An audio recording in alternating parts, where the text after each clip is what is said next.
Morning, everybody. My name is James Lambert, and I'm with Black Money Matters. And today's topic is assets versus liabilities.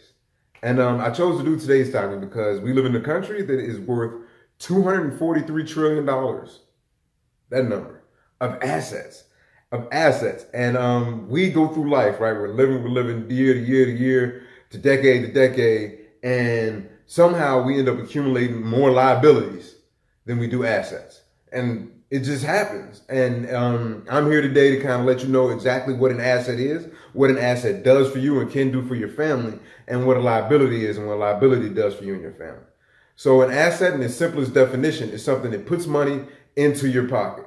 So if you own real estate, if you own gold, if you own stocks, if you own bonds, if you have a 529, which is an investment for your kids, if you have mutual funds, if you own investment properties, these are assets. And what these things do for you is every month or every week or every year, these things pay you some cash, or they give you tax benefits that improve your financial situation. So assets pay you. They bring financial benefits and financial blessings towards you. And some things that are not assets that we think are, there are three. The top three things that we think are assets that are not are, number one is our job.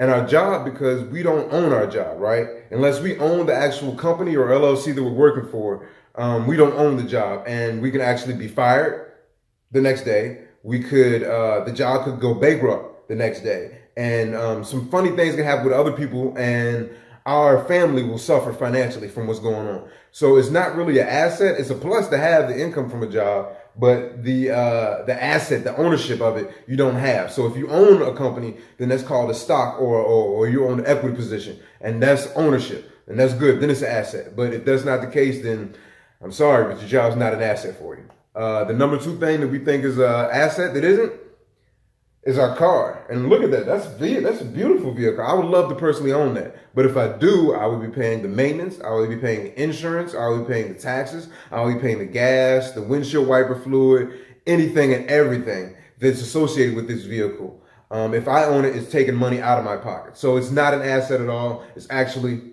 a liability. Cars are liabilities. And the number three thing is kind of the most important that I want to give you to get you to thinking about things differently is your dream home. Now, a few seconds ago, you heard me say that an investment property is an asset, and it is because it brings money into your pocket. But the house you're currently living in, the one that you're paying the mortgage on, the one that you're paying the insurance, the one that you're paying the taxes on, the one that you're paying for the coolant, for the AC, for the oil, for the heat, or you're paying to fix the gutters and anything else that you're paying out of pocket for, like I said, a defined liability is something that's taking money out of your pocket. And I'm sorry to say, but the house you currently live in is a financial liability. Now, I know that you need a car and you need a house in order to live and have a functional life, and I accept that, and that's cool. But these things do not produce financial benefits for your family in the same way that an investment property and stocks and bonds do. And so what happens is we live through life, and say we're 60, right? We hit the fast forward button and we're 60 all of a sudden.